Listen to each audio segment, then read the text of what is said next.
Hasan defenders excuse dog abuse as Philip DeFranco leads the way. Now, folks, a lot of people have come out of the woodwork to defend Hasan Piker in a very similar way to all the people who come out of the woodwork to defend bombing children's hospitals. I won't elaborate any further on that.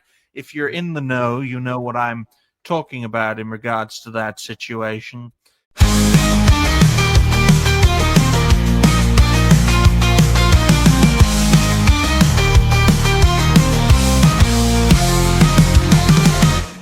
When it's clear, there's not just one video of this, there are several videos of this and dozens of instances of Hasan Piker abusing not only his current dog, but his former dog and other dogs. And his comments being very inflammatory to dog ownership and pet ownership of any kind. And you've got all these people coming out of the woodwork defending him.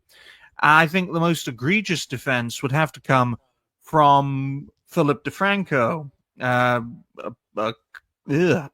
I'm bloopering, damn. A prominent content creator who was once very well respected in the commentary community until he unveiled himself as a propagandist, for lack of a better term. And to me personally, all these people are defending Hasan because if Hasan goes, the precedent's set for them all to go. It's as simple as that. And now we're entering a period where the only people who are benefiting from the U.S. government shutdown are Donald Trump and Hasan Piker. Because if those damn hearings were taking place between Discord, Reddit, and Steam and Twitch, with the U.S. government congressional hearings, Twitch would have thrown Hasan under the bus to protect their organization. So, Hasan, defend the government shutdown because it's the only thing keeping you from being deplatformed from Twitch. I think most of the panel are pet owners. Roger was until he ate his, but at least he Oh, don't even go there. My dog and cat are in perfectly good shape. My dog might not have a tail, but he's in good shape. Oh my goodness, you ate its tail? It's bit by bit. You just got a little bit of taste. I knew that was coming. I mean, Jose's not much better. Run. He cut one of his dog's tails off and he says, "No, it's to protect it. It's to stop back pain." It does. It is actually true with boxers. They get bad backs later in life. Well, then I'll cut your tail off to help your bad back. How about that? I mean, if it works, I do have a bad back. I've actually ruptured 2 discs in my back. So if it works. Welcome to the club. But this whole situation with Hasan, this has been covered before, folks, but it just keeps getting worse and worse, especially when he's trying to defend it, especially when other prominent creators like XQC have actively reviewed the device in question that does electrocute the dog. It's not vibrations. Oh, it's vibrations when you get electrocuted. Yeah. The black face of white supremacy and all that nonsense. Pretty sure they used that shock collar in the first Saw movie. Oh, goodness me. No, it's just a vibration color. Come on, guys. You're being so ignorant. Yeah. Don't you care about the dying people that you're on that topic? No, the vibration collar is up Hasan's ass. It's not on the dog. Guys. It's not the collar, by the way. You're all freaking out. It's perfectly natural for a gigantic dog to spend 6 to 8 hours in one space. Come on, guys. Absolutely perfect, especially for that breed. It's perfectly normal. Yeah. Now, Des, are you a dog owner? No. Basically, my pets are my neighbor's pets. They cross over the fence and they hang out here. Nice. I would say that's very Mexican. So do you shock them? From Portugal. Which is like 3/4 of Mexico. Spain is just Mexico, folks. We have a majority American audience, and they're like, "Oh, you're Mexican, Des." It's like, no, for fuck's sake. But in all seriousness, most of this panel are pet owners, and the way Hasan has treated his pets, past, present, and the future, it's just going to get worse and worse down the line. Helzo, what do you make of all this?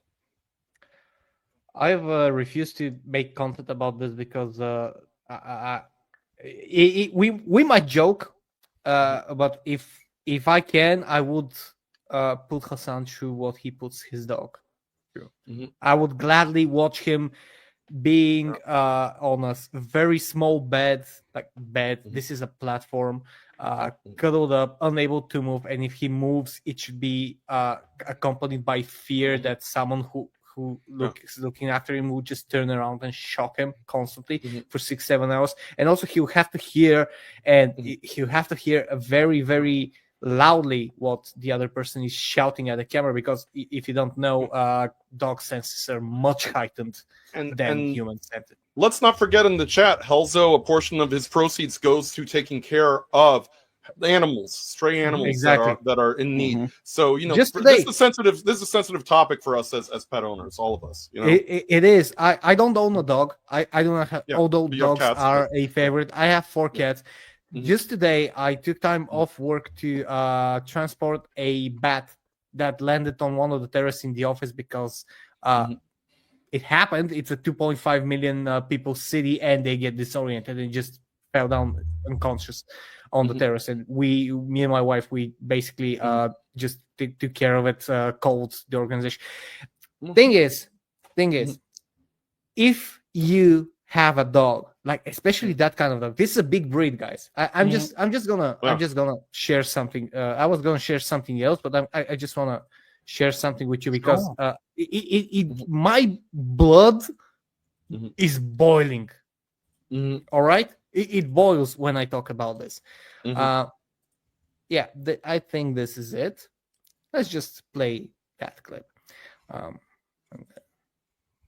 And also, one of the parts of the training is also supposed to put her, like, we're using the elevated bed, as you guys can see. And one of the things with the elevated bed is that she has a leash on right now on the elevated bed, so she can't like really get off of it. So she now knows to sit in place for hours and hours on end. And also let me just give you a perspective.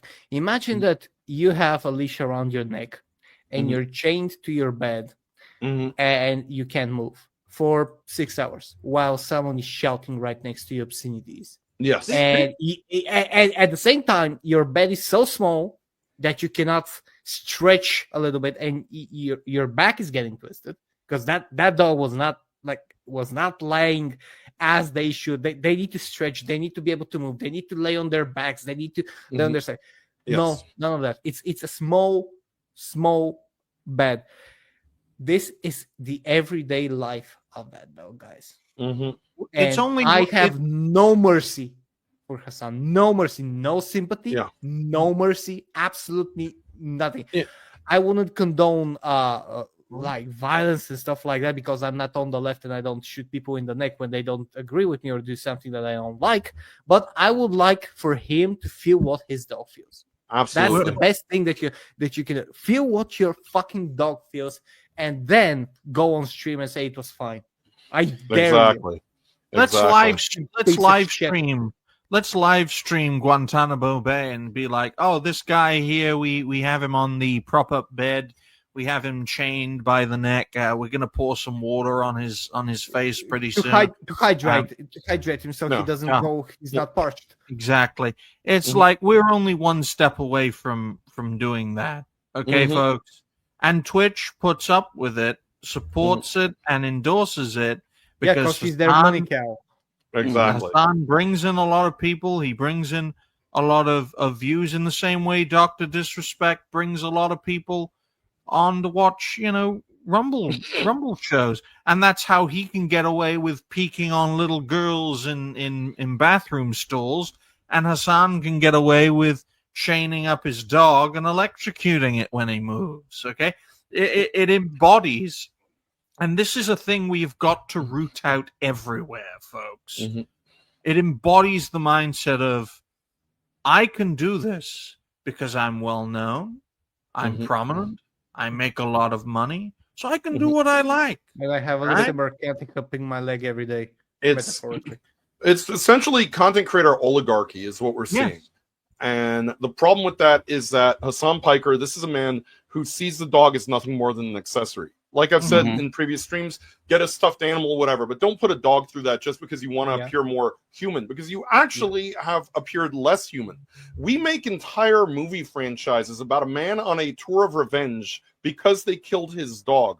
People, there are memes out there that say, hey, I can watch a person die in a film and not lose a sweat. If I have to see an animal die in a film, I have to turn my head. There are people who don't like the Sarah McLachlan animal cruelty commercial because it pulls at their heartstrings too much. Even among the left, there are people who they draw the line at animal cruelty because it's not a left or right issue. It is a human issue. And unless you are a complete sociopath, which unfortunately happens to be the brunt of Hasan's fan base and Dan Clancy over at Twitch. Unless you're a sociopath, it does bother you. We're at the point where even Pokimane has people working for her who don't want to air her discussion with Hasan Piker because of what's going on with the dog. Because people look at this, and even with all the horrible things Hasan said, and there are people who say, well, why are people going so hard at the dog thing? Hasan has said worse things. They should be focused on that. Well, you know what?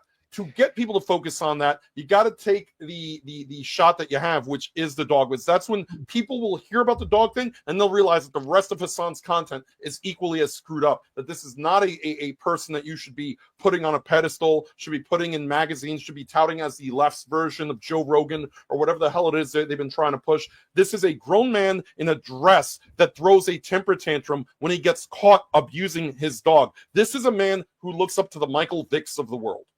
And he is a piece of just complete. And there are words that I will say that no Rumble nor YouTube would like me to say, but I don't wish happiness on a person like Hasan Piker because what he's doing to that dog is beyond repugnant. You gotta check out Jose's Rumble shows over at Cancel This Podcast.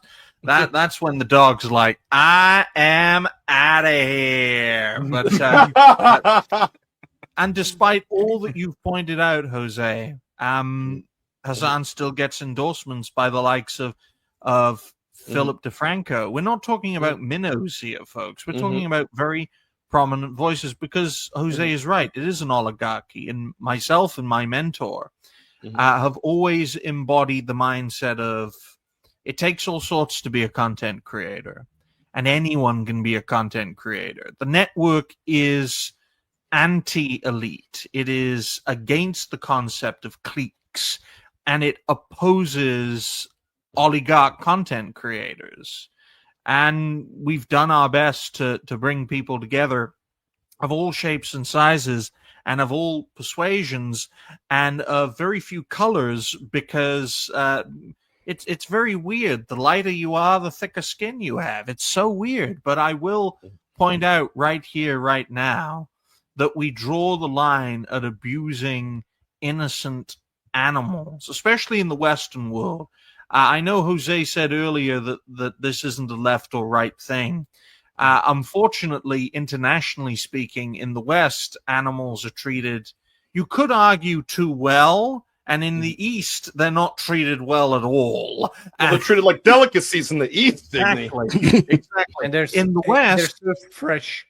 In the West, animals and when I say animals, I mean pets. Pets are treated well, sometimes too well, with obesity, obese cats and that sort of thing. In the middle of the world, especially the Middle East, they're treated as sex objects, and in the East, they're treated as food. So there's a really interesting dichotomy from an international perspective, and this is what we also try to do at the network. We don't look at it from an American perspective or a European perspective. We look at it from a worldwide perspective. Disgusting, tangent kings, a new age, a